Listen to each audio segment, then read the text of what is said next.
السلام علیکم ورحمۃ اللہ وبرکاتہ۔ الحمد للہ رب العالمین والصلاة والسلام علی اشرف الانبیاء والمرسلین نبینا محمد وعلی آلہ وصحبہ اجمعین، اما بعد۔ محترم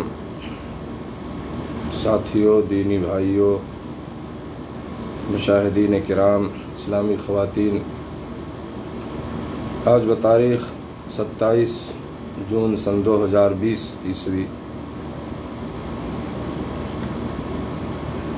ایک اہم موضوع لے کر آپ حضرات کی خدمت میں حاضر ہوا ہوں، اور انشاءاللہ العزیز اسی کے تحت جو ہے کچھ مختصر گفتگو ہوگی، اللہ رب العالمین سے توفیق چاہتے ہوئے۔ میرے دوستو، میرا موضوع ہے آج کہ بہترین ذکر کیا ہے، اور اس سلسلے میں ایک حدیث سنانا چاہتا ہوں۔ حضرت جابر بن عبداللہ رضی اللہ تعالی عنہ کی روایت ہے، اللہ کے نبی صلی اللہ علیہ وسلم نے فرمایا، افضل الذکر لا الہ الا اللہ و افضل الدعاء الحمد للہ۔ سب سے بہترین ذکر لا الہ الا اللہ ہے، یعنی اللہ کے سوا کوئی معبود نہیں، اور سب سے افضل دعا، سب سے بہترین دعا جو ہے وہ الحمد للہ ہے۔ اس حدیث کو امام ترمذی نے اپنی سنن میں روایت کیا ہے، ابن ماجہ میں بھی روایت موجود ہے، صحیح ابن حبان میں، اور صحیح الجامع میں بھی علامہ البانی نے اس کو ذکر کیا ہے، حسن حدیث ہے یہ۔ میرے دوستو، یہاں اس حدیث میں اللہ کے نبی صلی اللہ علیہ وسلم نے جو بات ہمیں بتلائی وہ یہ ہے کہ سب سے بہترین ذکر جو ہے وہ لا الہ الا اللہ ہے۔ لا الہ الا اللہ یہ کلمہ توحید ہے، اس میں توحید الوہیت کا اقرار ہے، یعنی اللہ کے الہ ہونے کی، اس کے معبود ہونے کا جو ہے اقرار کیا جاتا ہے۔ اور ہر دور کے مشرکین نے ہر زمانے میں کیا ہے، جو مشرک ہیں، جو شرک کرنے والے لوگ ہیں، انہوں نے اس کا انکار کیا ہے، یعنی توحید الوہیت کا۔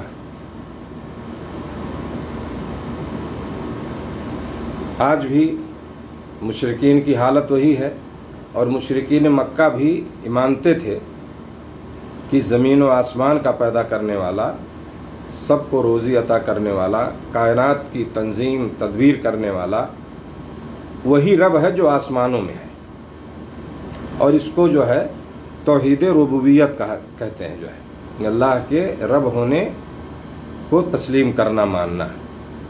اس توحید ربوبیت کو سب تسلیم کرتے تھے، لیکن توحید الوہیت کا وہ انکار کرتے تھے۔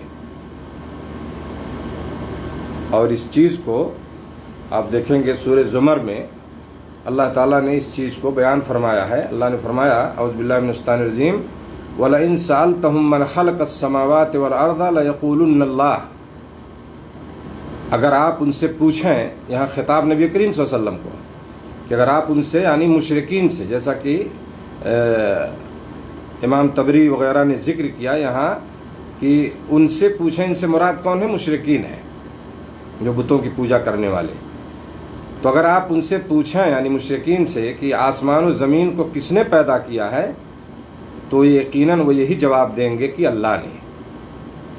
کس نے پیدا کیا؟ اللہ نے۔ یہ سورہ زمر کی 38 نمبر آیت ہے جو ہے۔ تو یہ قرآن نے اس چیز کو بتایا کہ یہ مشرکین، جو مکہ کے مشرکین تھے، وہ بھی اس چیز کو مانتے تھے کہ آسمان و زمین کا پیدا کرنے والا یہ جو ہے اللہ ہے، یعنی روزی دینے والا، کائنات کو چلانے والا، اس کی تدبیر کرنے والا، سب جو ہے اس کو تسلیم کرتے تھے وہ، لیکن عبادت میں